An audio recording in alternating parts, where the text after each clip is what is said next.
resume. Thank you for coming back.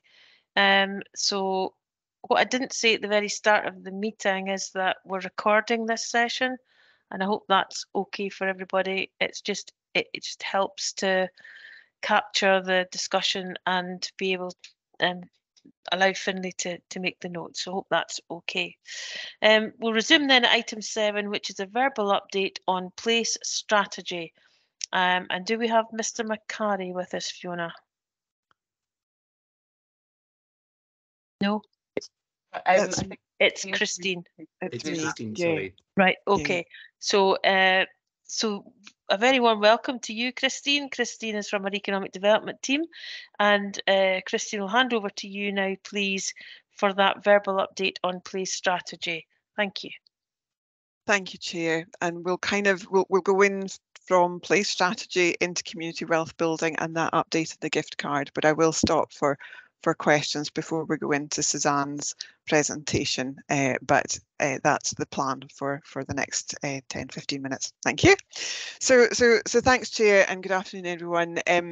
As Councillor Stirling mentioned, Paul gave a short update at the last board meeting on the place policy consultation and where we were in the process. So I'm here just to give you a quick update on where we are and move into community wealth building and the gift card. So the engagement phase is now complete. Paul talked about the end of June, a deadline for that public consultation. So that is now complete, and Fiona's team have been analysing and building in those responses to the draft policy. So the draft policy is also now drawn up and is being honed by the Place Strategy Steering Group, which includes a number of senior officers across the council. There will be a process update paper to September full council. The draft policy then enters area and policy committees for consultation during October and November, with a full policy proposal to full council in January. We very much see this as the start of a process with the development of various toolkits, including data dashboard, place planning toolkits, and place-based approaches being developed thereafter. The place policy is all-encompassing, of course, of social, economic, physical factors, and seeks a much greater culture of collaboration between services, between partners, and with communities. This approach includes local economic approaches such as community wealth building. You will all be familiar with the community wealth building 5 pillars and why it is growing in prominence across the policy landscape, and in particular within the wellbeing economic landscape. So we're proposing that we use an appendix of the place policy to articulate our approach to community wealth building in Aberdeenshire. Place being the more dominant parent policy, and community wealth building being an approach that we use to deliver local economic benefit. So I'll just stop there for a minute and I'll ask Suzanne if she can bring up the presentation, moving from community wealth building into the gift card. And while she's doing that, if anyone wants to stop me there, that's okay. But I ask Suzanne if she can just start sharing her screen. So I wanted just to give you a little bit of a flavour of where community wealth building and the place policy fit in. They are both more systematic or holistic ways of doing our business, paying attention to local economic impact in its widest sense. And indeed, we're already delivering against community wealth building pillars. We've got brilliant asset transfer work underway, led by property, and we've got really positive procurement work ongoing as well. And I think we're the procurement team are receiving an award recently for such work. So community wealth building is certainly not new to us, but certainly we can take that approach and make it work for us in a much bigger way.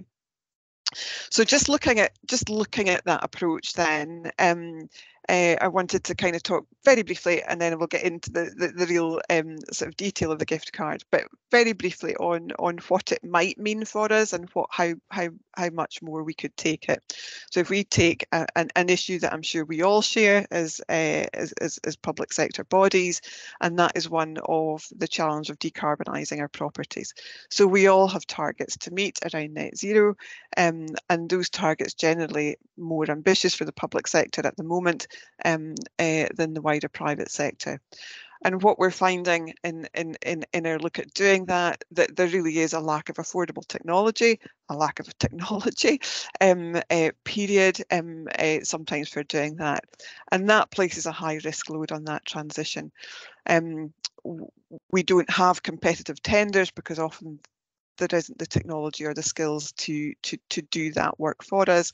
The cost is prohibitive, and there's a great deal of uncertainty around that decarbonisation of our properties as one of the things that we have to do. Now, if we're sort of taking a very linear approach, what we do obviously is delay that procurement until such time as the market catches up. If we look at what a community wealth building approach might deliver for us, we could use our combined marketplace. So Aberdeenshire is a significant marketplace in its own right within the council. If we combine that with our other partners, we offer this private sector such a significant marketplace that they don't know about. So the private sector industry also very uncertain about what's coming forward. They're uncertain about when that's coming and what it will look like. There are collaboration opportunities for local businesses with universities to develop pipeline knowledge, confidence, skills, technology, and so forth. And by working in that collaborative way, we achieve then additional outcomes that we wouldn't achieve if we just looked at a linear procurement. So through working with local industry, further education institutions, we develop local skills for a just transition.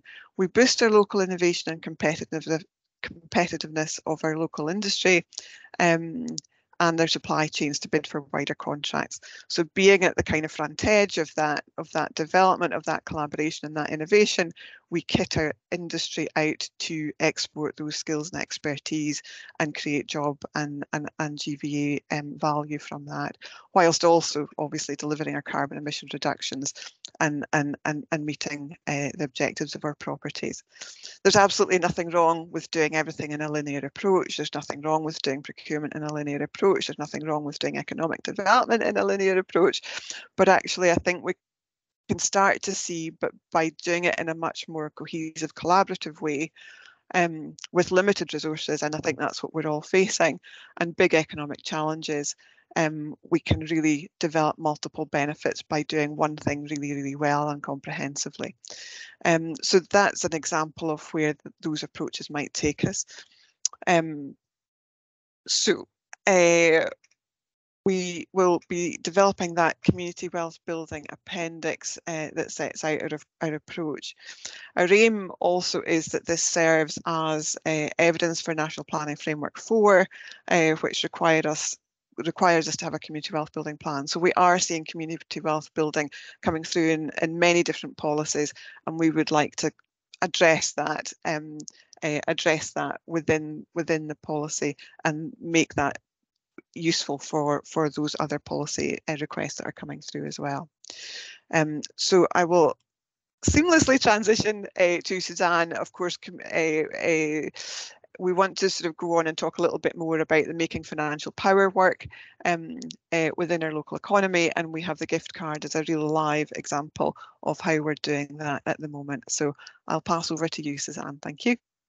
Sorry, thanks. Christine, can I come in there? Sorry, Suzanne. That's okay. Christine, just before we go on to the gift card, in terms of community wealth building, how would that approach benefit partners around this table, and what would be their expectation in terms of community planning? So I think it's really up for debate and interpretation, Councillor Sterling. So I think for partners around the table, there is that opportunity to start talking about what some of our key problems and challenges might be. Property might be one, and that decarbonisation of our properties might be one where we can collaborate through community planning, understanding and then articulating what that challenge is. And then we can speak to industry, to our other partners about how we address that. Are there opportunities for collaboration to address that?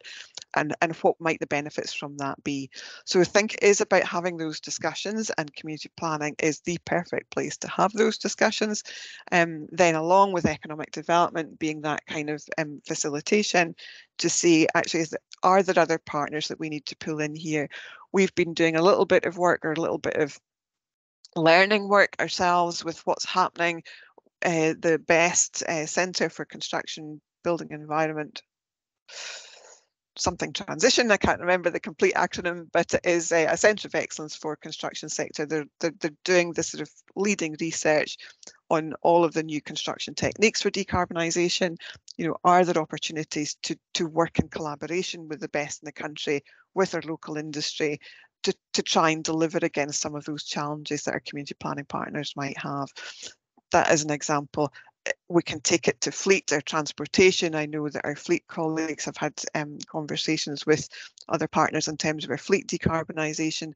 And again, there may be really good live opportunities for that transition where we can bring in skills partners and use that approach to skill up our young people in these skills. So I think there are lots of opportunities there, and really relevant for partners around the table. It is about getting into the detail of what it is that we want to do, how we want to use that approach, and investigating whether it's going to be useful for us or not. Okay, thank you, Christine. I've got Susan, please. Yeah, thank you. And Jim mentioned earlier in the meeting about NHS Grampian's desire to work more closely. We have requirements as an anchor organisation required to produce a plan that absolutely dovetails with community wealth building. So would welcome just a bit of how do we connect in, how do we join up the agendas, because it'll be important to get common language as we move forward. Thanks for that, Susan. So what I'm thinking is that it could be remitted to the CPP executive, Christine, for further discussion. So again, I would ask Rob if he would take that forward in terms of an item, perhaps for a focus group, for the initially at the executive, and perhaps can link in with you and for those discussions. So we'll take that as an action, Finlay, please. Thank you for that. Thank you. Sorry, Suzanne. Back to you now. Local gift card. Thank you. Thank you, Chair. And hopefully what I'm about to say will follow on quite nicely from that question, because the gift card offers a very practical way for partners to get involved and potentially make a difference through community wealth building. So I'm just going to start with a bit of background. The project was supported initially by the Scottish Government, which was a key part of the Scotland Loves Local campaign, spearheaded by Scotland's Towns Partnerships, who deliver the gift card scheme in partnership with MyConnex. But why does supporting local matter? Well, if everyone aged 16 plus in Aberdeenshire spent just £5 in a local shop, it would generate £1 billion for our economy. Imagine if that was happening every week. And by looking at the multiplier effect, money spent in local shops is more likely to be reinvested by the business owner into other local businesses. The New Economics Foundation suggests that £10 spent in a local shop can mean that up to £50 goes back into the local economy. Aberdeenshire Council introduced the gift card as part of the pilot scheme in 2021. It was recognised that the card could act as a tool to power the economic fight back from the COVID pandemic by encouraging people to shop local, boost footfall and raise awareness of what our towns and villages have to offer. After completing the pilot year of the programme in 2022, funding was secured through the LACER Fund to take the gift card into a second year. To be a success, it was clear that the gift card needed a more focused approach to engage stakeholders. It was important to commit resources, both in relation to staff time and with a dedicated marketing budget, to encourage business sign-ups and raise public awareness.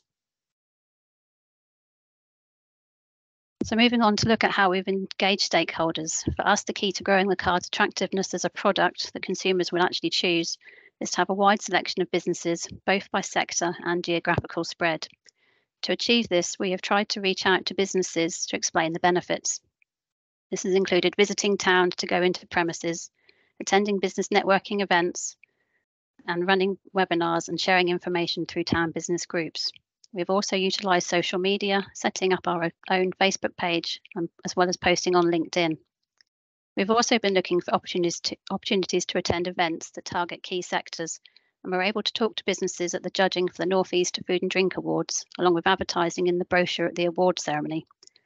All this activity has led to 358 businesses now accepting the card. This is the second highest number in Scotland. But it's not just the number, but the choice that has grown, from butchers, beauticians, restaurants, garages, play centres, even camper van hire. And we've also been able to secure the National Trust for Scotland for the scheme, and we're the first area in Scotland to do that. The images on the right highlight some of the activity that has taken place, and we are particularly pleased that other businesses are also using the gift card as part of their promotional work. For example, the team from Fraserburgh Harbour gave away a £250 gift card in a prize draw at the Skipper Scottish Expo, and that's not easy to say because I've practiced it a few times. So, with the business selection growing, our next task was to raise awareness amongst the public, because without public buy-in, the scheme is not sustainable. This has involved a mixed approach. We've been regularly attending markets and events across Aberdeenshire, including having a stall at the Taste of Grampian Food and Drink event at the P&J. As a large-scale regional event, this allowed us to really raise the profile of the card. We've also been posting regularly on our Facebook page and running giveaways, along with securing advertising on local radio, Google and Facebook. This has been supplemented by press releases and sharing information through community networks. We've recently introduced the Load This Card function, which allows consumers to pick up cards from locations in stores across Aberdeenshire instead of having to order online. This eliminates the postage cost and makes a card more visible to shoppers. Although there is still a long way to go, sales in year 2 have increased 8-fold from the first year. And at recent events, it is really pleasing that many more people have said that they have now heard of the gift card scheme. A key part of the community wealth building principles is that the role that anchor organisations have to play in this approach to economic development. The term anchor institutions is used to refer to organisations which have an important presence in a place, such as being large-scale employers, the largest purchasers of goods and services in the locality, or controlling large areas of land. It's been a key part of our strategy this year to work with colleagues to maximise the opportunities for the gift card in this way. I'm sure you've heard before, through tackling poverty and inequality, we've seen the disbursement of over 11,000 cards of £100 each across Aberdeenshire to households in receipt of council tax reduction. Funded through the LACER programme, this was rolled out in February this year. This really encouraged businesses to sign up with the potential for increased income and benefited householders struggling due to a cost of living crisis. Alongside this, we've worked with other council teams. We encouraged our colleagues in Live Life Aberdeenshire to sign up our leisure centres, allowing the public to use their cards to improve their health and well-being. This also includes visitor attractions such as Macduff Aquarium. Colleagues in the employability team have used a gift card to replace supermarket vouchers given to clients in the gap between ending benefits and being paid when starting work. This offers their clients more choice and power over where they can spend the money. We've also worked with colleagues in customer services to stock the Load This Card envelopes from our 8 town centre customer service points, giving more options to the public to pick up a card. Finally, we have shared the shop local message to all staff through internal news channels, promoting the card as an alternative for leaving or celebration gifts, but also just recognising that the council employs thousands of people who may now know more about shopping local than they did before. This work, though, is all about the difference it is making to our businesses and the vibrancy of our towns and villages. To date, we have seen over 846,000 spent through the gift card and 254 business outlets benefiting from that spend. We've also recorded positive feedback from both businesses and the community, and as you can see, I've provided a few quotes on the right here. The scheme has been welcomed by businesses who have seen additional spend and new customers coming through their doors at a very difficult time for trading. And when we've been out and about talking to the public, the shop local message is one that people genuinely believe in and want to support. They just want the convenience and choice they can get from places like Amazon. So with increased awareness, they will choose local. We believe the gift card and the shop local campaign help to facilitate this, ultimately keeping money local and benefiting us all. So what's next for the gift card? Well, in the crucial run up to Christmas, there are several priorities for the team. We are working with MyConnect, a gift card provider, to host a webinar on the 12th of October to promote the card to businesses and organisations as an option when they are considering what to give employees this Christmas, or more generally throughout the year as rewards or retirement gifts. The webinar is aimed at all business sectors, but will particularly appeal to larger companies who are keen to contribute to their corporate social responsibilities. The market for gift cards purchased by businesses and organisations continues to increase in significance. Nearly 40% of people received at least one gift card over the last 3 years through work rewards or incentives, while the business-to-business rewards and incentives market grew by 45% in the UK in 2022, with the value of this market in the UK estimated at 5.6 billion. A dedicated focus on attracting corporate sales could pay dividends for our gift card, funneling the business gift card spend that already exists to Aberdeenshire businesses, contributing to our own commitment to community wealth building. It's also crucial that we continue to build on the role of anchor organisations and their opportunities to explore this through a new group being set up by the City Council. Could Aberdeenshire Council use the gift card corporately for retirement gifts, for example? Or could other departments such as schools or CLD that use gift cards make the swap? Can other partner organisations also do this? So, for example, RGU have just committed to spending £20,000 on the Aberdeen gift card for their retirement gift programme. I've also recently been in touch with the Rural Futures team at the Hutton Institute, who are giving out gift cards in return for completing surveys. I think it was an Amazon one, it was certainly an online one, and it was a rural survey. So that caught my attention, and I wanted to make them aware of the gift card scheme, and they've now committed to looking at this the next time they run a survey. Alongside this outreach and awareness raising, we will continue to develop the appeal of the card by introducing a digital version which customers will be able to use on their phones. This will also alleviate a barrier to the scheme for smaller retailers who up until now have only been able to sign up if they can take a swipe or cardholder not present payment. We will also be introducing a branded gift card to highlight the individuality of our scheme and make the card more visually appealing. We will continue to engage businesses to sign up and promote the card to the public. And finally, can you all help? That's my ask for today. Can you put us in touch with the right people to share the benefits of the gift card scheme? Thinking back to the earlier slides, this could make a big difference to our Aberdeenshire towns and villages. Thank you for listening to the presentation. I hope it's been interesting, and please feel free to get in touch with the team via our generic email, which is on the slide there, or absolutely even better, follow us on Facebook to keep up to date. Thank you.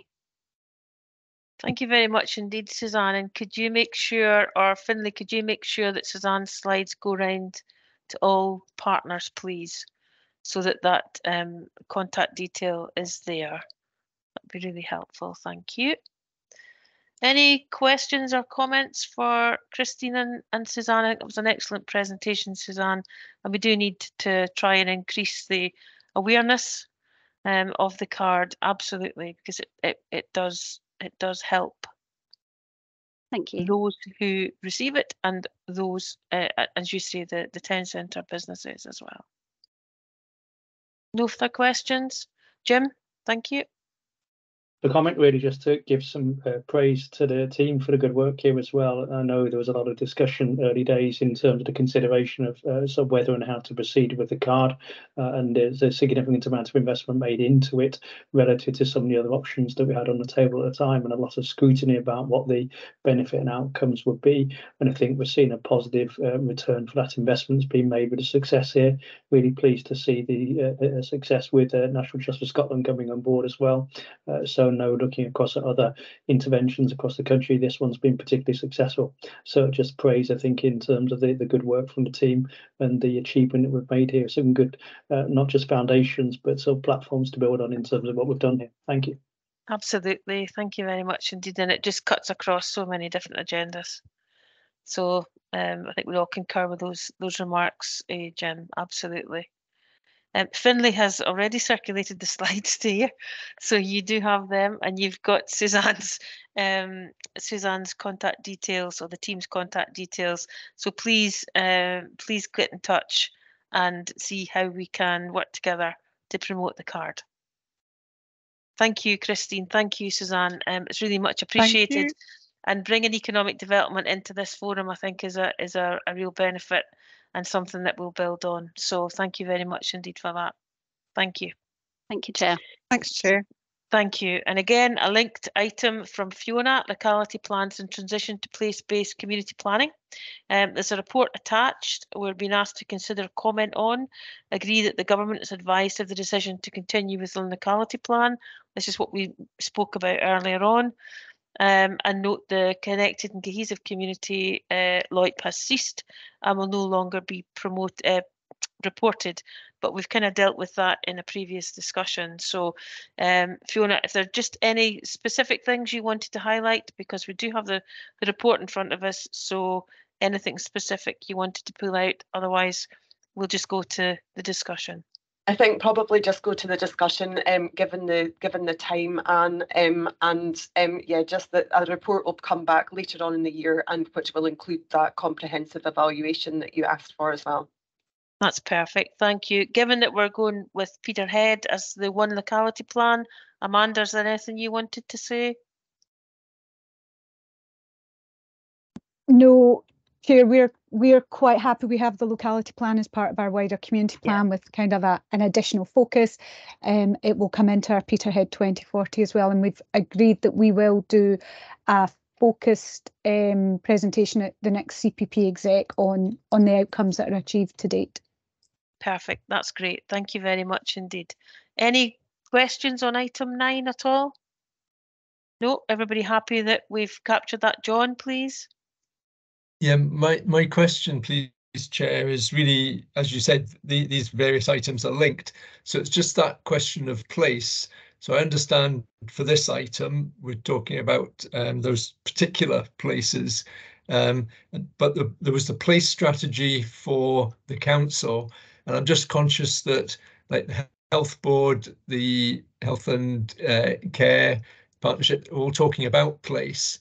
Is the definition of what we mean by place getting joined up, or are we going to have various versions of place? I would hope not, but just where is it getting joined up, and is anything coming out about that? It's getting joined up here.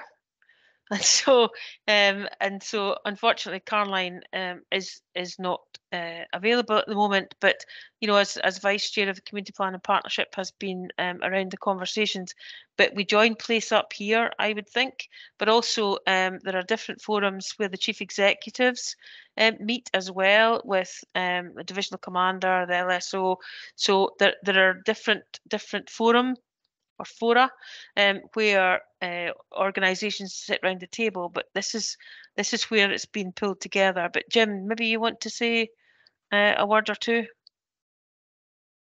To your point, sort of, John, if you reflect, there can be many different definitions of place, and in some respects, they can coexist without being too waffly. I mean, what we're looking for is an integration and joining up of local public services and a common sort of a game plan and approach in terms of prioritisation, and that can be happening at a very local community level. We've got great foundations and that joint working across our teams. If we look at it from a planning or from a documentation point of view, from a council perspective, we're working with a focus on 17 academy towns as a core in terms of our focus. And I think there is a continued piece of work and debate when you get into how we develop common plans, as well as how we work to look about the shared architecture of that approach. So I think those would be my two main sort of lenses there. One is about on an area by area basis, we work very well locally, and place comes through very strongly there. That's about a positive discriminatory focus and approach on to different communities, what their needs and priorities are. Our teams do that well. When we come to actually that written documented planning, I think that is work in progress, as the chair said, of us actually landing on what our preferred geography and architecture is and how to coalesce those plans and being very, very clear. I mean, this is always, I think, some of the challenges that colleagues on the call across different agencies will have different governance requirements and expectations of them, and how we coalesce and align those so we can end up with a common set of plans. It is the work in hand we have to do. But we look across two examples. East Ayrshire is often cited and quoted very well. It's entirely possible to be done and achieved as well. So I think that those are my reflections and observations. But certainly from an officer point of view, there's an active conversation going, and I think through this board and through the exec, we can prosecute both of those aspects in terms of applied approach across our teams, as well as the more sort of a structured governance approach in terms of our plan documentation of plans as well. Thanks, Chair. Okay, John. Yeah, no, it's helpful to just see what those common threads are which help it hang together, but totally, yes, it doesn't become the structure becomes the all important. That's just a means to an end, and so I think that's helpful. Just be good to see that when it's when you arrive at it. Yeah, thank you very much. It is an evolving piece, George. Yes. But I really want to move on. Thank you, Chair. Yep. Yes, no, very quick response to John's point there. Actually, John referred to the Place Council's place strategy and the place plans, which will flow from that. Just to say the Health and Social Care Partnership have also been very closely involved in those conversations. So we've made a real effort to adopt a kind of shared understanding from quite an early stage. That's helpful, George. Thanks very much. So thank you all very much indeed. So we can agree those recommendations and look forward to further reports. So that's fine. Thank you very much indeed. Item 10 on the agenda then is community planning and community safety, governance and relationship management. We have a report attached. It's page 228, and I'm pleased to welcome Janelle Clark. Janelle chairs the partnership, strategic partnership board. Janelle? Yes, and yes. And will present the report to us. Thank you, Janelle. Thank you, Chair. I also have on the meeting today Andrew Mackey and Andrew Martin from the Housing Service, who will I'll introduce the report and then they'll give you a bit more detail about community safety itself. So the report. Well, can I just ask, because we are running up against time here, Janelle. Yep. So if we can keep presentations brief, that would be much appreciated. Thank you. Yep, happy to do that, Chair. So the report that the board have in front of them today provides some background on the current structure within the Community Safety Partnership, as well as some detail on the Community Safety Strategy itself. The current strategy is 2020 to 2023.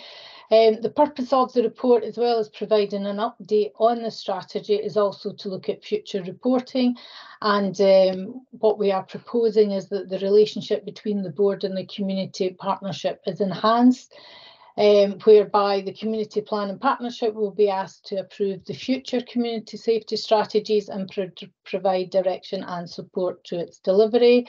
What we're also looking to, the board has recommended to, is agree that we continue to report to the Aberdeenshire Community Planning Board with updates and to consider the frequency of reports, which currently is on an annual basis, and also that the Community Safety Partnership participate in a more regular basis on a themed basis to the Community Planning Partnership Executive.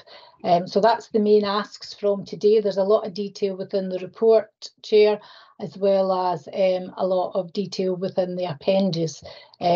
Both myself, Andrew and Andy would be happy to take any questions on the report itself.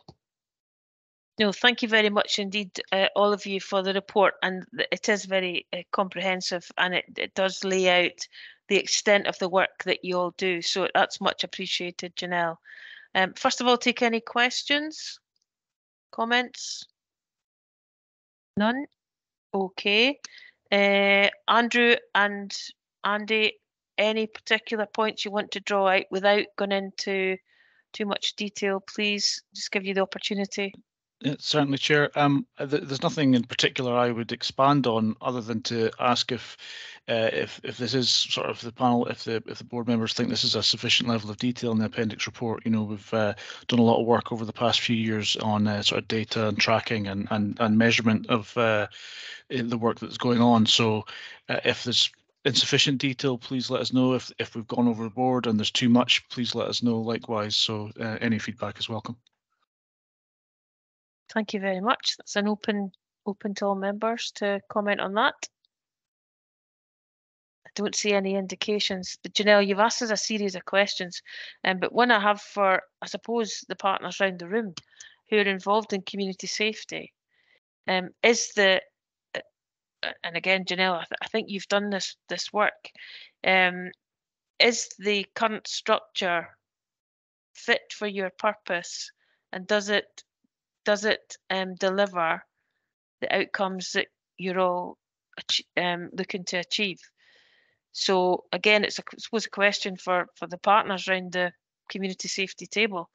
So just so we know that we're on the right track, we're not asking officers to do things that perhaps don't meet our or your requirements. Are we clear on that?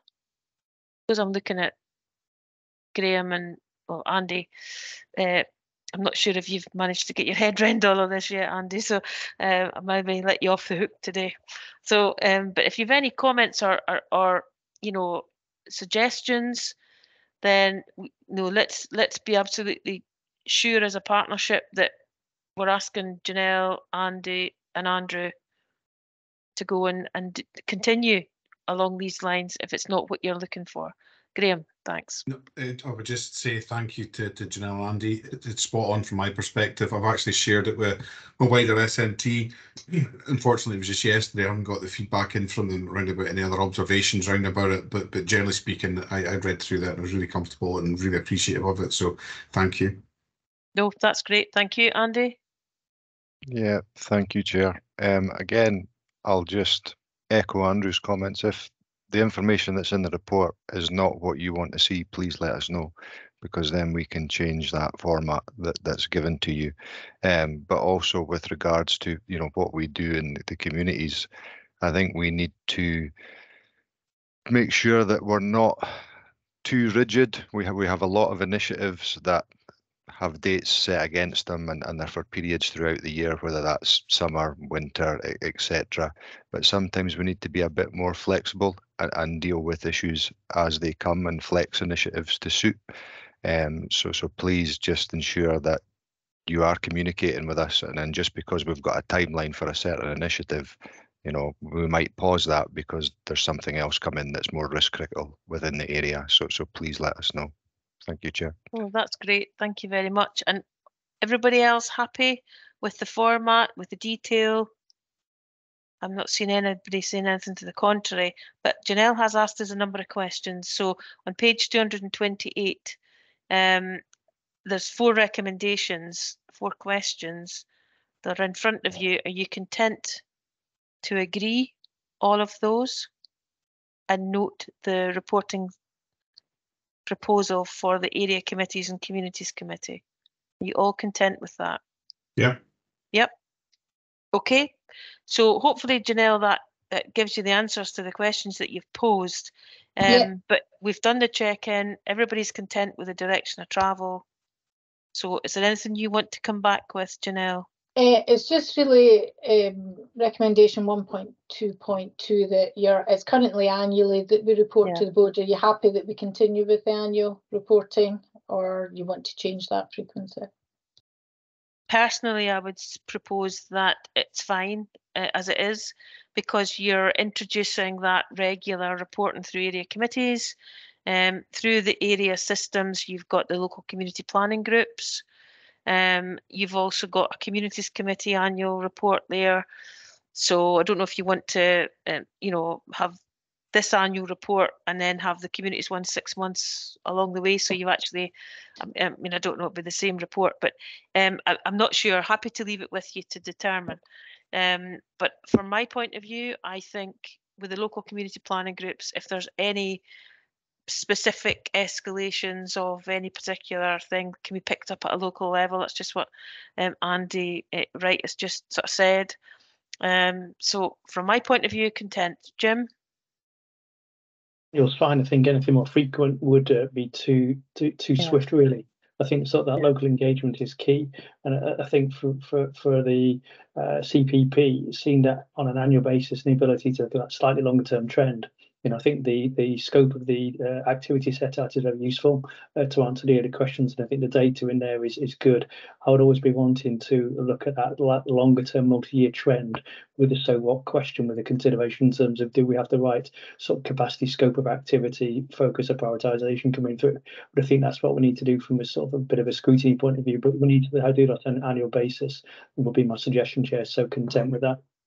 No, I'm absolutely fine with that as well. But as we progress the place agenda, this will be absolutely embedded in the discussion at a local level. So I think that would hit that mark as far as I can see. And well, basically Graham and Andy are content from their organisation's point of view, and I think that's key. And Andrew Mackey, lots of Andrews today. Andrew Mackey, certainly from a housing point of view, is well connected as well. I think Andrew. So I think that we've got what we need here. I would suggest, if members are happy with that. I don't see anybody saying anything otherwise, Janelle. So again, thank you all very much indeed for everything that you do. Again, this is often unseen, and but there's an awful lot of work goes on, a lot of good partnership working behind the scenes from many points of view, but involved in many different kinds of operations across our communities that, as I say, you might not be aware of, but actually there's an awful lot of work going on a regular basis. So it's much appreciated, and thanks to all the organisations who play a part in all of this. It's housing, it's health and social care, it's police, it's fire, it's right across the piece. So thank you, Janelle, for your leadership and for bringing the report. Thank you very much. Thanks, Chair. Yeah, Thanks, everyone. thank you. Thank you. Bye. Thank you. Item 11, the Community Justice Annual Report, and that is again an annual report which is based on a prescribed format from Scottish Government.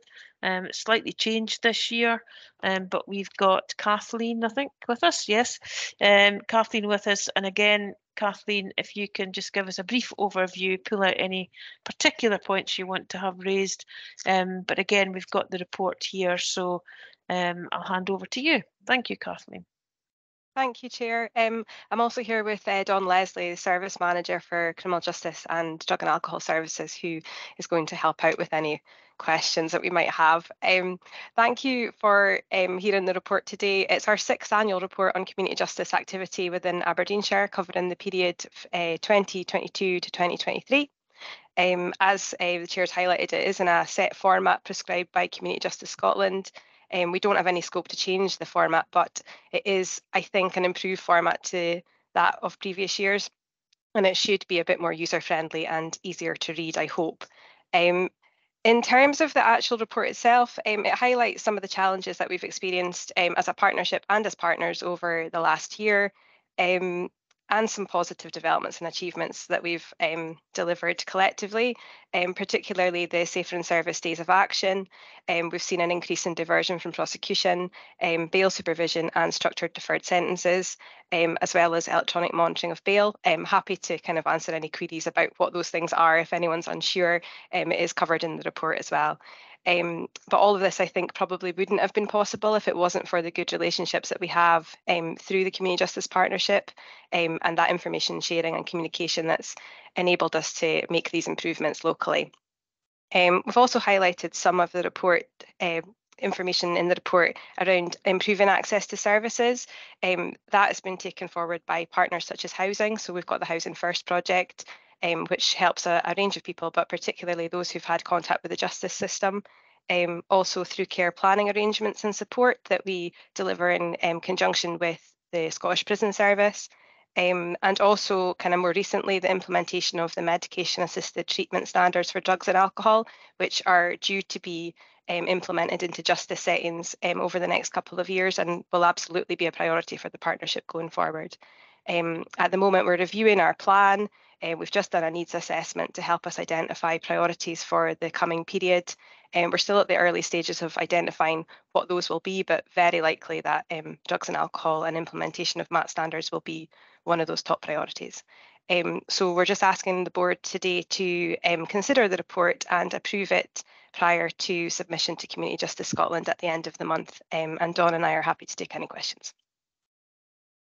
Thank you very much indeed, Kathleen. Can I ask for any questions, please? Don't have any. Oh, Jim.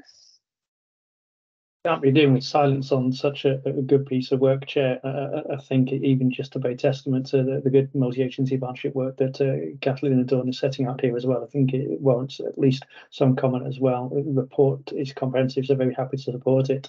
I think they've got a question back, which is about whether the team are content and happy in terms of how their collective work is progressing, and without being too sort of ignorant about it, anything that this partnership can do to be able to aid or help in any sort of way or form.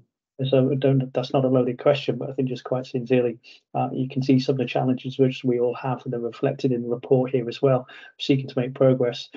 So I do want to do more than just nod it through and politely say a sort of a good piece of work. I think we do need to engage to an extent here. Thanks.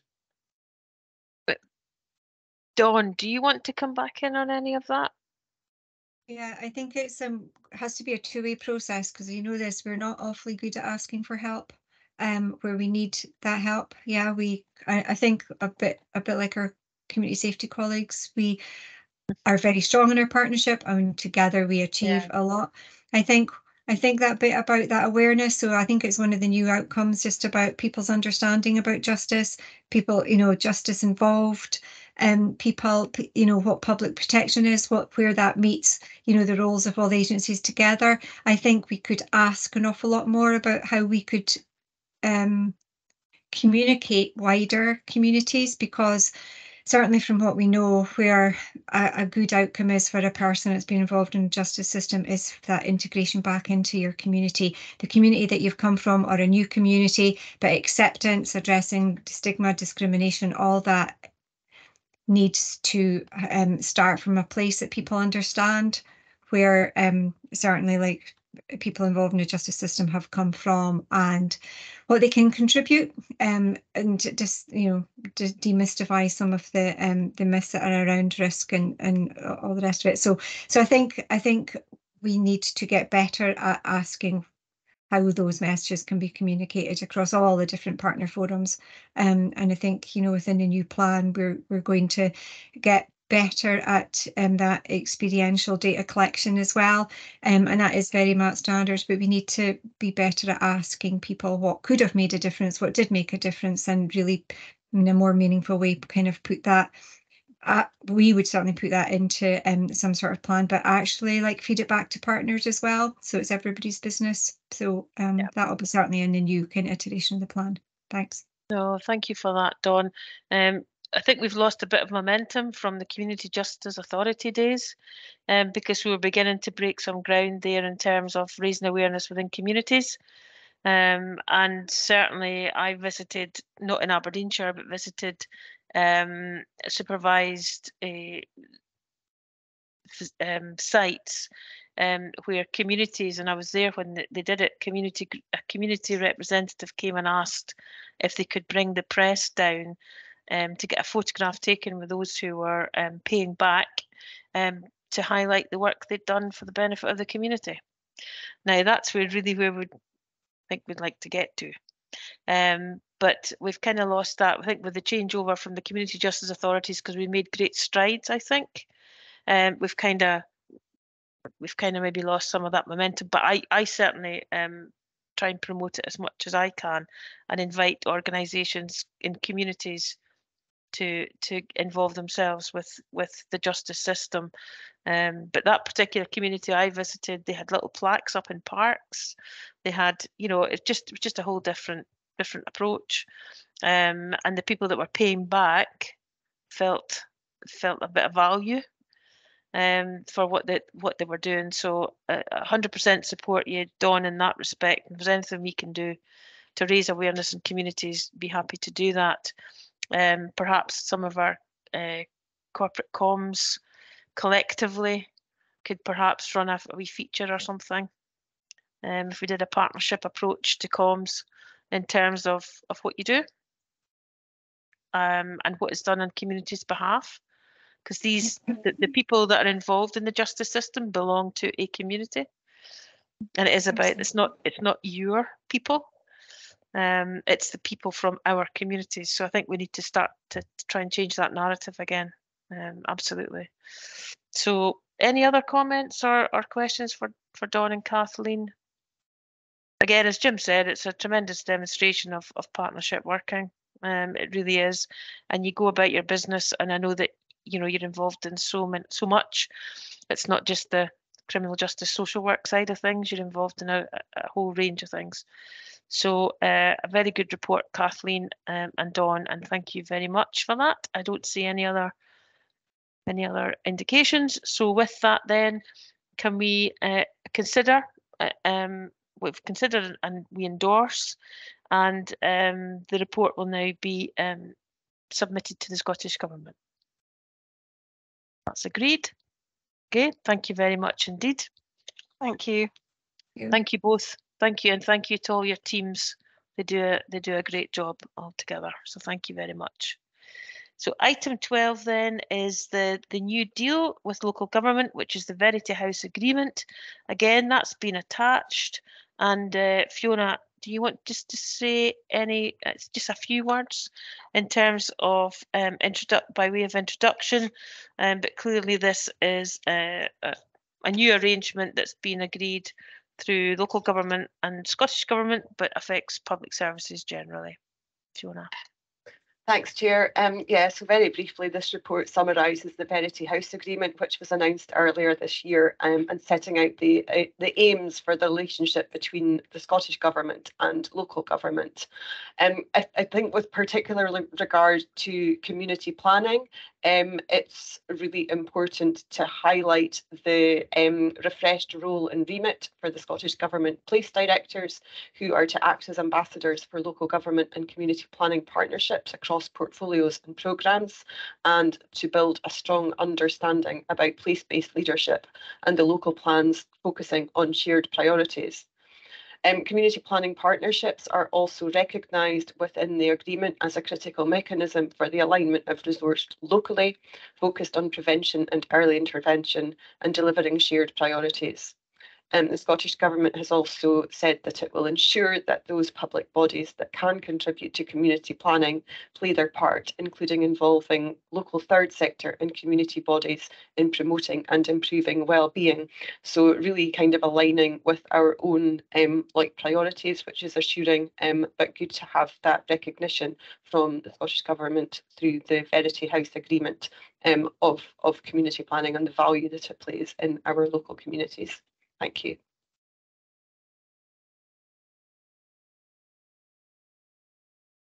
You're on mute, Chair. Sorry, I beg pardon. I was going to ask you, Anne, but you've put your hand up. You're volunteered, so I had a feeling you'd now. be coming my way anyway, so I thought I better. Thanks, Councillor Sterling. So, I mean, I think I would absolutely agree with you, and I think it's a reset of that relationship, and it reflected, and I think it was important that it recognised the important role of CPPs in that. Along with others, I am interested to understand how that will apply in the local context. So I think, seeing how that's then taken forward beyond the aspirations around autonomy and reducing ring fencing and collaboration will be really interesting for us all to see how that plays out locally. So I'm with my place director hat on, which, yes, as you say, we got to mention as well our role in that. I'm really interested to see how that plays out. So yeah, that's all from me. Thank you, Anne. Anyone else want to have make any comments at this point? The recommendation asks us to particularly comment in relation to strategic planning, financial management and community engagement processes. John, please.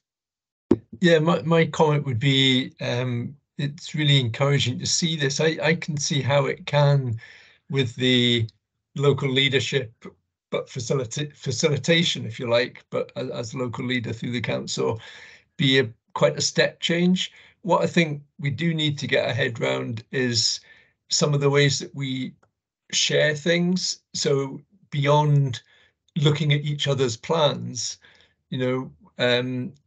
it's how are we jointly engaging with communities rather than 10 various bodies trying to engage with them, and then how do we do our planning? So there's maybe some practical things which I can see being important to enable this being not just another iteration of so-called collaboration, but something more more embedded across the partners. So very much welcome discussions on that in due course. Thanks, John. Anybody else at this point? Rob? Thank you, Chair. Follows on, I think, from John's point about collaboration, really. In the Verity House agreement has been summarised to me, I think there's a phrase in it of local by default, national by agreement. And I must declare a vested interest, but obviously my wonder was where regional sat in all that. And obviously around this board, we've got NHS Grampian and national bodies in the police and fire services. And I think that principle of collaboration and working regionally where appropriate is something that I think we just need to be mindful of, where that can be efficient and appropriate. Obviously, we all believe in subsidiarity, if that's the right phrase, going down to local levels as appropriate. But certainly, I think in a Grampian or a North East perspective, there are real opportunities for collaboration and working regionally. And I hope that through Verity, that can be encouraged and worked upon. As I said, declare an interest, obviously, as a regional body, but I do think it's something we probably would all sign up to in principle. Thank you. Yeah, I think regional has its place, Rob, but again, just urge a little bit of caution, because one size, even in the Northeast, doesn't fit all. So we've got urban, rural, we've got mixed. So again, where we can, regional works, yes. But I think we have to also recognise that other pool, there might be, it's not necessarily the Northeast, but we might have a shared agenda with Angus, or we've got the Northeast Alliance and the Northern Alliance in terms of education, which covers the sort of north of Scotland.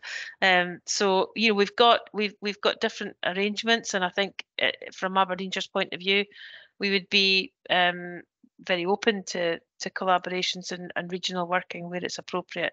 We've got good examples of how we do that already. So I think you make a good point. Yeah. I absolutely agree with that, Chair. Yeah. Thank you. Yeah. No, that's great. Thank you very much. So with that, then, I don't think, well, just those bits of feedback have been captured, and I think it's let's see how we go. I think it's your intention, Jim, to take something to full council beginning of the year, perhaps, just to see to sort of check in. Yep. Yeah. So okay, well, thank you for that, and we will have to keep a watching brief on that, I think, and see how that goes. So we will check in on a regular basis to that. Okay, thank you very much. We now have item 13, Public Health Scotland North East Population Health Alliance Strategic Partnership Agreement. So it's a long title. But Susan, you have a briefing for us in terms of the proposal that's around at the moment for working across public health. So again, I'll just hand over to you, please, to present the paper. Thank you. Thank you, and I will be brief. We are, I think, on the development agenda for November now, so we'll have the opportunity to discuss public health within the context of the community planning partnership. So that's really welcome. We've had a briefing before around the North East Population Health Alliance, which aims to build a picture of need across the North East. It aims to create opportunities for us to learn together, but importantly for us to support new ways of working to ensure better outcomes for the different populations that we serve. So this came together, I think, throughout the meeting. We've touched on the challenge in terms of reducing stalling life expectancy expectancy, healthy life expectancy, and widening inequalities. We've, I think, highlighted throughout the meeting the strong partnership and the innovation work that takes place within Aberdeenshire, but we clearly have still more work to be done. We initially, when we looked at the North East Population Health Alliance, we had conversations across community planning partnerships, IJBs, the NHS, police, Scottish Fire and Rescue, and there was a number of common approaches, which I think now is summarised by the 4 pillars approach that Marmot has set out in his report, namely the social economic factors, health behaviours, integrated health services, and our physical environment. And we recognise that all partners have a role to play in all of these pillars. And again, we touched on that during the meeting through the anchor work. So the Alliance really is trying to provide a mechanism for us to share good practice, to learn from each other in the North East, but particularly to also bring in good practice that is happening both within Scotland but wider afield within the UK. And we've got some I think, again, strong partnership through the COVID, where we were able to bring the evidence, bring the knowledge together with local workers to develop solutions that were right for our communities across the Northeast. We were able to capture the learning from that and share that across. So what we want to build on is our experience from how we work together during COVID to some of those wider enduring issues, such as tackling inequalities. We, as a Public Health Directorate, want to support local activity. Public Health Scotland have also offered their support. And so the Memorandum of Understanding is really about how we can ensure that the specialist public health skills, whether they're based locally or nationally, are used in an efficient and effective way to support the population health agenda. So the Memorandum of Understanding has gone out to all of the partners across the North East. We've had some incredibly helpful feedback. I think Aberdeenshire, I got a couple of more meetings thereafter. We will update and recirculate or at least agree through the agreed mechanisms the Memorandum of Understanding. So here today, Jim and I are doing a bit of a double act. So happy for Jim to cover anything that I have missed, but really happy to get feedback at this meeting. Thank you. Jim? I want to take maybe a parochial perspective, Chair, from an Aberdeenshire point of view here. I think the whole of our afternoon has reflected a number of population health matters when we look in terms of where we are in terms of poverty, cost of living challenges, etc. And the community justice work we're just seeing, where we see some of the continued long-term trends, a challenge that we continue to grapple with here.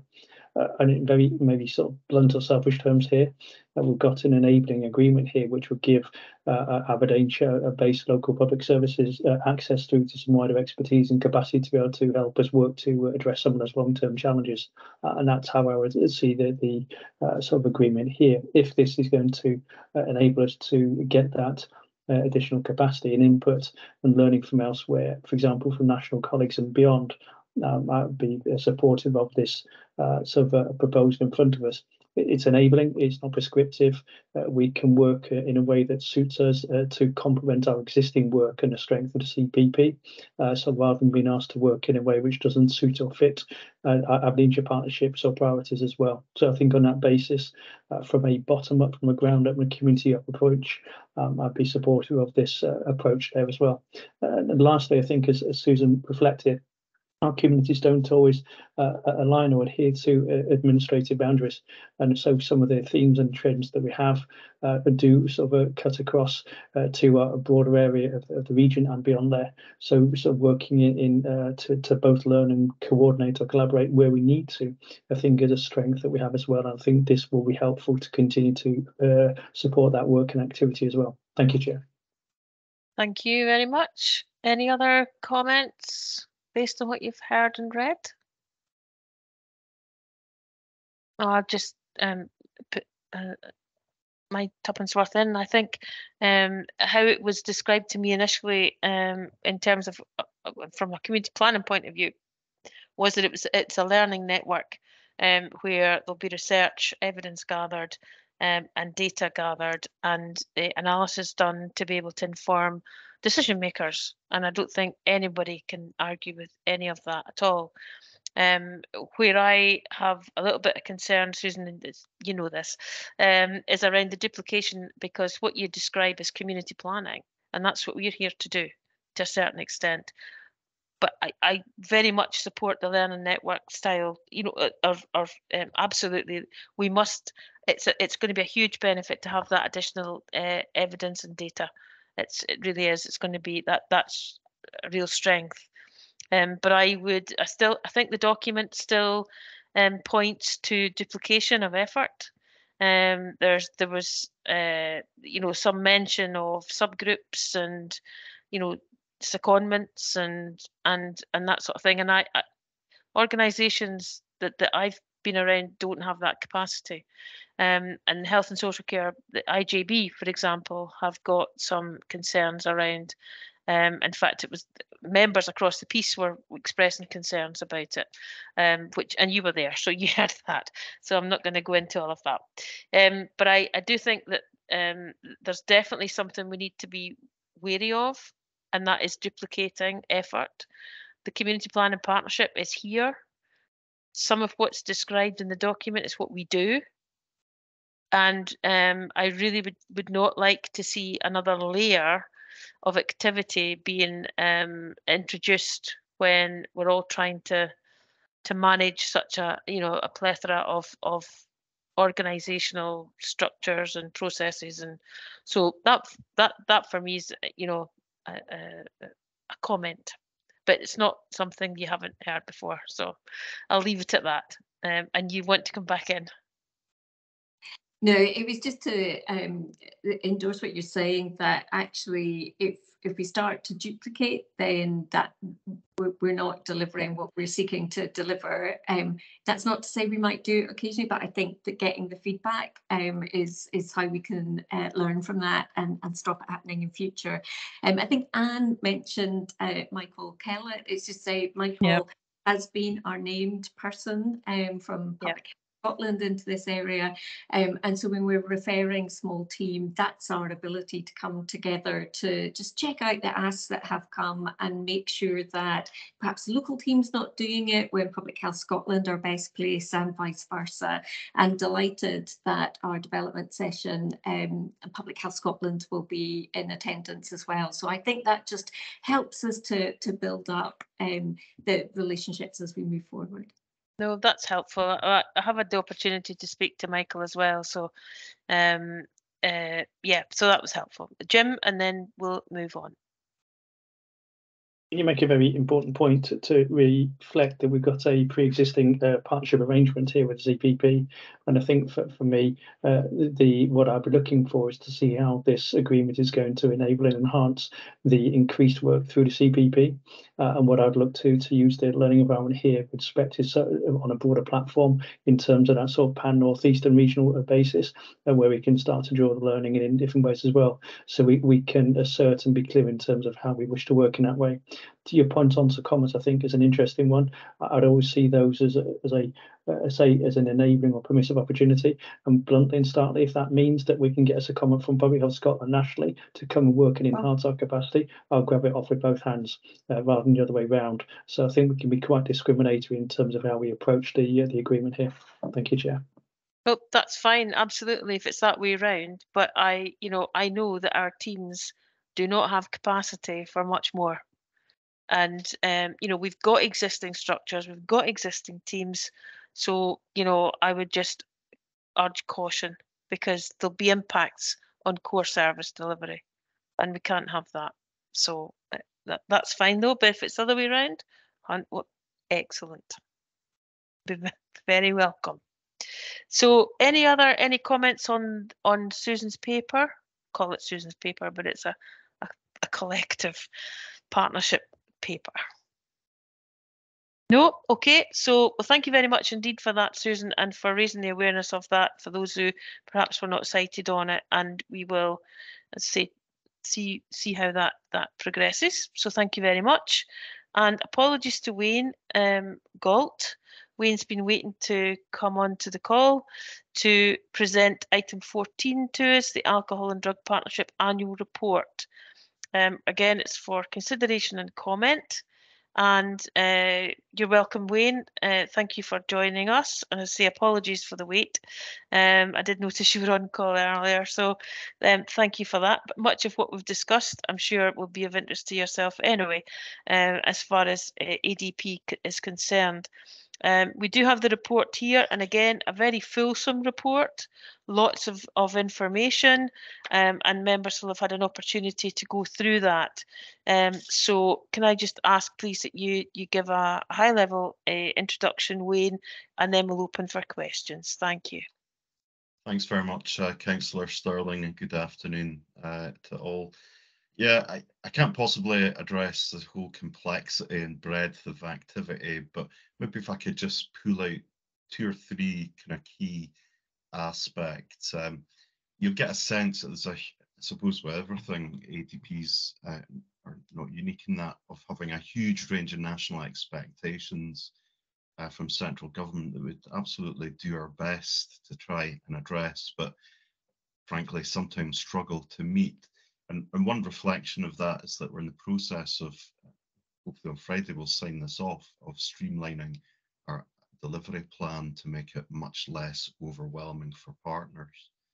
So some examples that have been within that, we've just recently published a new partnership agreement and terms of reference designed to try and tighten up our governance processes. And what Kathleen and Dawn alluded to earlier, in terms of the medication-assisted treatment standards, huge political imperative to get these things implemented across Scotland. And I have to say, Aberdeenshire has some leading performance in some of these areas. So some examples, speed of starting medication, the range of medication options. I think of Buvidal that Aberdeenshire has kind of led the way in its rollout. The rate or speed of responsiveness to high-risk individuals and the extent of community involvement are all things that are at the top of the pile in terms of Scotland's performance. There are, however, a range of ongoing challenges, and if folk want to ask me about that, I'd happily mention it. One thing I'm particularly proud of is the extent of active community participation in everything that the ADP does. We've got an excellent peer-led recovery community, fantastic communications, and frankly, the community affects everything that the ADP does. But if you look at the bottom line, you could easily argue that what we do is insufficient, because over the last 40 years, we've only had 3 years where the drug death rate was higher than last year in Aberdeenshire, so with 23 people dying in 2022 compared to 31, our highest ever recorded the previous year. And also from an alcohol perspective, probably more dramatically, that over the last 40 years, last year was the highest level of alcohol-related deaths recorded in Aberdeenshire ever, with 35 deaths. And that's sort of culmination of a series of increases that we've seen happening year on year, pretty much over the last 10 years.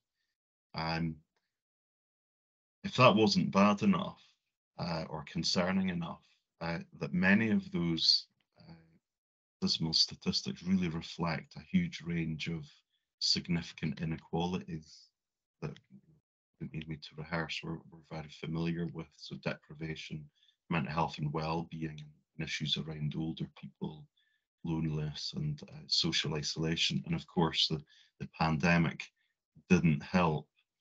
So at an objective performance level, as an ADP, I think we're doing particularly well. I've highlighted some of the things we should be proud of, but there's no way that any of us can be complacent, because the figures speak for themselves in terms of how much more of a job there is to be done. So I'll stop there and open it up to any questions. Thank you very much indeed, Wayne. Some key points there, key issues that you've highlighted. So anybody, any questions or comments for Wayne based on the report before us? Jim, please, and then John. I would just sort of endorse Wayne's point that we've got a sustained and continued challenging agenda in front of us, and I think it continues to need our collective attention and the continued sort of reforming approach through the ADP in terms of our working practice and approach to be able to seek to make progress in terms of what are still unacceptable standards of risk and harm in our communities. So an important area of work, which in very simple terms important, and we're focusing on a need to continue to put capacity and effort into. Thank you, Chair. No, thank you, Jim. Thank you for that. John, please. Yeah, it was recognising the ongoing challenge here and the need to resource this. So I was just interested in the no ring fencing principle or approach. Presumably, resources need to be maintained here. Will it be in the gift of who, or in the gift locally, to determine that kind of resource going forward compared to currently? Because there would presumably need to be some sustainability and consistency in the services that are built up. I don't have any concerns about that. There's an emergent set of arrangements between IJB and the ADP that seem to be working well. I don't think resources in terms of hard cash is really the issue at stake. You might have noticed in one of the responses to the government's questions around Dawn's service and other parts of the service that recruitment and retention is an issue rather than funding of posts in the first instance. I think out of 110, if Dawn's on the call, maybe she can answer this. But the last time I looked at this, out of a headcount of 110, there were 7 or 8 vacancies at that point in time. So, I mean, we can always increase the resourcing that's available here, because there's no question that, frankly, our staff are exhausted. People are working at the end of their capacity. We have no stretch.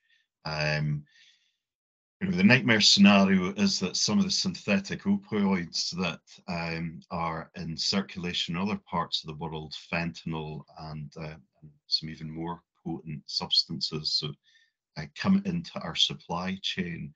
The Taliban have introduced a reduction in the growth of heroin poppy in Afghanistan to the extent that this year supply of, or the growth of heroin in Afghanistan's fallen to about 20% of what it was.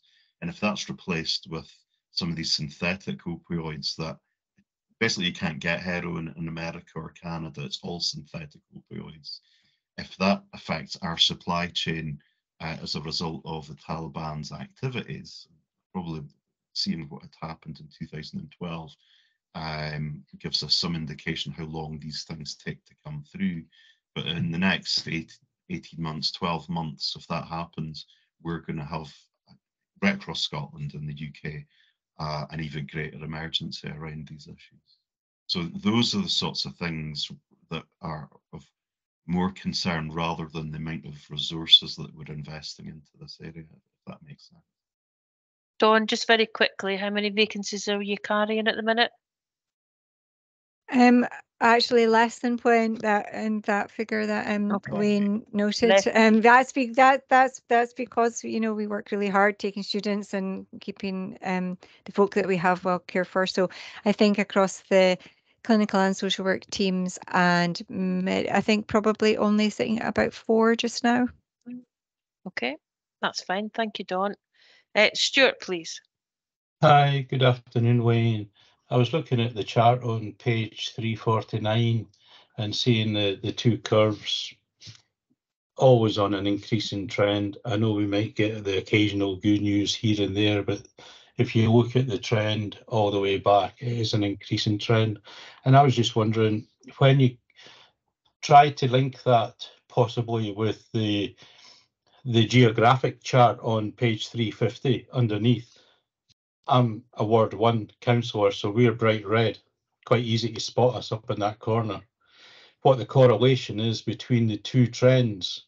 Are we seeing that same trend in those wards that are in specific trouble? I mean, is that statistically, is it a heavier bearance on Ward 1 than elsewhere in the Shire? And that's what's skewing the majority of the trend line in 349. Is there wards specific that are highly contributing to this trend? That's what I'm asking. I couldn't say that it's highly, but there is a relationship, and many of these issues are difficult to merge in terms of things like Scottish Index multiple deprivation, because much of the variance around these things, deprivation, are mixed throughout our wards and intermediate zones. It's not as black and white as some of the data suggests.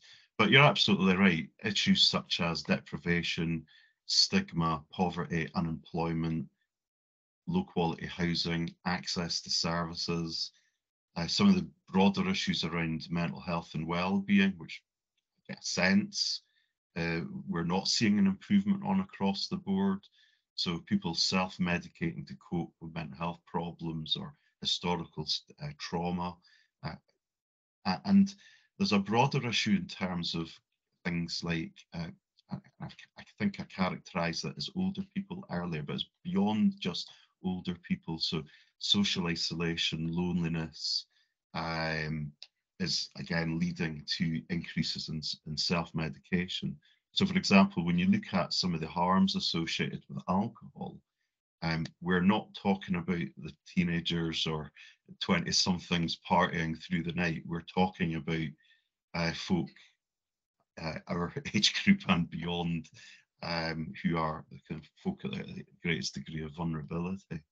And the pandemic hasn't helped either, because what we saw was really interesting is what we saw during the pandemic was that moderate drinkers continued to be moderate drinkers. They didn't increase their consumption. In fact, there's some evidence that they've reduced. But heavy drinkers not only continued to drink heavily, but drank more. And those habits don't appear to have returned to pre-pandemic levels. So those things about well-being, deprivation, loneliness, the pandemic's effectively magnified those effects as a result. And it's interesting that just before the pandemic, minimum unit pricing had been introduced.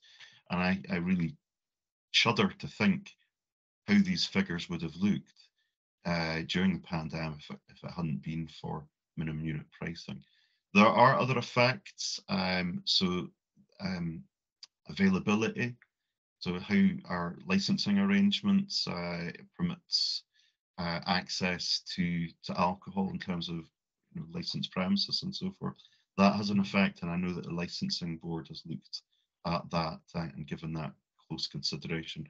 Off the top of my head, I can't remember what your ward looked like in terms of availability, but that's most certainly an issue.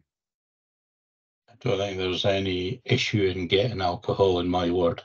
You can get it pretty freely available for a number of different sources, but I'd like to maybe see a bit more joined up statistics, the socioeconomic side of things, the death rates or the I think patience diminishes in future, you know. Just from a yeah. personal side, I know I'm just standing in for Gillian, but I found this really interesting. Thank you. No, I was going to suggest, Stuart, on the back of your question, actually, going to ask Wayne if there's a possibility. Well, it's a request, to take a report, area-specific reports around the area committees. Wayne, it's been a while, and I know that you've got, you know, might not have capacity, but it's been a while since we've heard directly from ADP. So I just wonder if there's an opportunity to go and flesh some of those things out that Stuart's alluding to in terms of the area committees. So is that something, Stuart, that would be of interest? Absolutely, and I think just holistically across the councillor group, we've got a lot of first-time councillors that are maybe seeing this data for the first time. That would be well worth their broader experience to get a grounding in this and see where we are presently, where we've come from, where we've got to, what the challenges we face.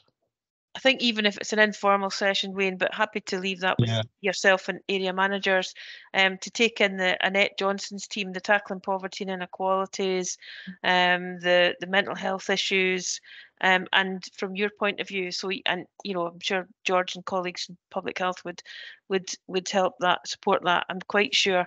So again, it would just maybe be again, happy to leave it with the area committee teams and yourself, Wayne, because I think there's an opportunity here to try and enhance people's understanding of what the issues are. So if that's something that you'd be happy to do, that would be helpful. Of course, yeah, no problem. That'd be great. Thank you. Thank you, Chair. No problem. I think it's just a good prompt, Stuart.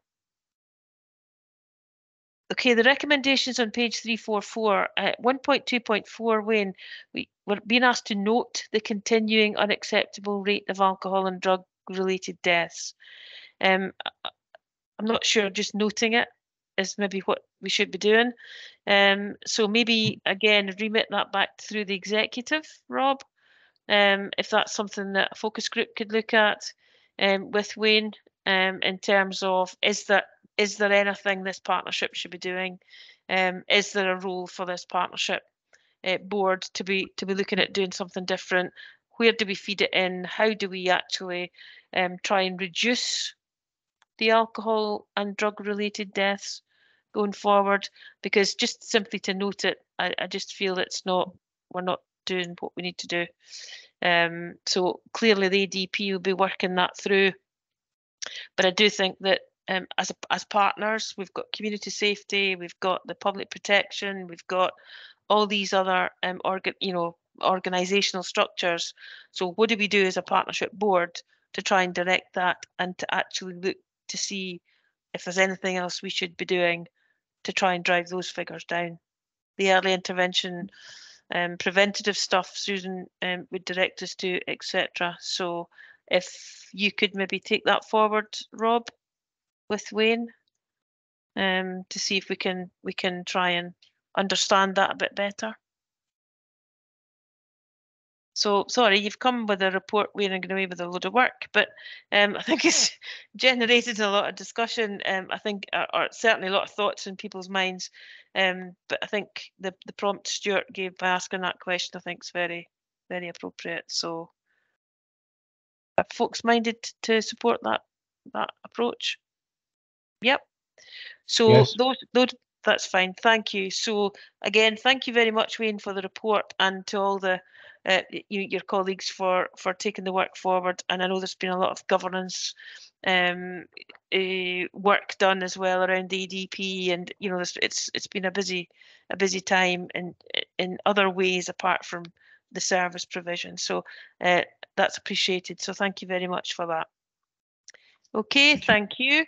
Now, colleagues, I'm not going to ask for any discussion or comment on item 15.